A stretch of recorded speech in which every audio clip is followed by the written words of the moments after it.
പരമോന്നതനും പരമാധികാരിയുമായ സ്വർഗത്തിലെ ഞങ്ങളുടെ കർത്താവേ, അങ്ങ് ഞങ്ങളുടെ രാഷ്ട്രത്തിന് നൽകിയ 77ാമത് റിപ്പബ്ലിക് ദിനത്തിനായും അതിൻ്റെ ആഘോഷങ്ങളിൽ മുഴുകുന്ന ഞങ്ങളുടെ രാജ്യത്തെയും ഈ ലോകത്തെയും അവിടുന്ന് സമാധാനത്തോടെ സംരക്ഷിക്കുന്നതിനായും സ്തോത്രം.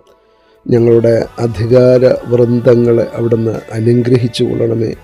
നീതി ന്യായ വ്യവസ്ഥയിൽ ഞങ്ങളുടെ രാജ്യത്തെ മുമ്പോട്ട് നയിക്കുവാനായി ഓരോരുത്തരെയും അവിടുന്ന് പ്രാപ്തരാക്കണമേ.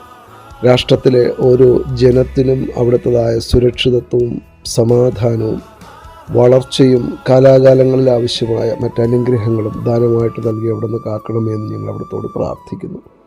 ഞങ്ങളെയും ദൈവകരങ്ങളിൽ അർപ്പിക്കട്ടെ. അപ്പാ, ഈ ദിനത്തിൽ ഞങ്ങൾ ഇടപെടുന്നതായ എല്ലാ കാര്യങ്ങളിലും അങ്ങയുടെ കരുതലിൻ്റെ കരം, അങ്ങയുടെ ദിവ്യ സംസർഗം, അങ്ങയുടെ ശക്തി, ഇതൊക്കെ ആസ്വദിച്ച് അങ്ങേക്ക് നന്ദി അർപ്പിക്കുവാനായിട്ട് അവിടുന്ന് ഞങ്ങളെ അനുഗ്രഹിച്ച് സഹായിക്കണമേ എന്ന് ഞങ്ങൾ പ്രാർത്ഥിക്കുന്നു. കർത്താവിൻ്റെ സമാധാനത്താൽ ഞങ്ങളുടെ ജീവിതങ്ങളാകമാനം നിറയപ്പെടട്ടെ. കർത്താവ് പകരുന്ന സമൃദ്ധിയിനാൽ ഞങ്ങളുടെ ജീവിതങ്ങളാകമാനം അനുഗ്രഹപൂരിതമായി തീരട്ടെ.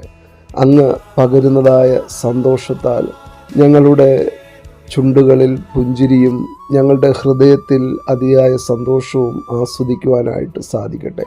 അവിടുന്ന് എല്ലാവരെയും കാക്കണമേ. പിഞ്ചുമക്കളെ അനുഗ്രഹിക്കണമേ. യൗവനക്കാരെയും കൗമാരക്കാരെയും അവിടുന്ന് കാത്തുകൊള്ളണമേ. ഞങ്ങളുടെ മധ്യവയസ്കരായിരിക്കുന്ന പ്രിയമുള്ളവരെ അവിടുന്ന് അനുഗ്രഹിച്ചു കൊള്ളണമേ. വാർദ്ധക്യത്തിലെ മാതാപിതാക്കളുടെ ജീവിതങ്ങളെ അവിടുത്തേതായ നന്മയാൽ അവിടുന്ന് നിറച്ചു കൊള്ളണം. എല്ലാ അർത്ഥത്തിലും ഞങ്ങൾ അനുഗ്രഹം പ്രാപിക്കട്ടെ. ഈ ഭൂമിയിൽ ഞങ്ങൾ അനുഗ്രഹം പ്രാപിക്കുമ്പോൾ തന്നെ അങ്ങയുടെ രണ്ടാമത്തെ വരവിനും അങ്ങയുടെ നിത്യരാജ്യത്തിൻ്റെ അനുഭവത്തിനും വേണ്ടി ഒരുക്കമുള്ളവരായിരിക്കുവാൻ ഞങ്ങളുടെ ജീവിതങ്ങളിലൂടെ അവിടുന്ന് സഹായിക്കണം. യേശുവിൻ നാമത്തിൽ ഞങ്ങളുടെ പ്രാർത്ഥന കേട്ട് എപ്പോഴും ഞങ്ങളെ അനുഗ്രഹിക്കണമേ. ആമേൻ.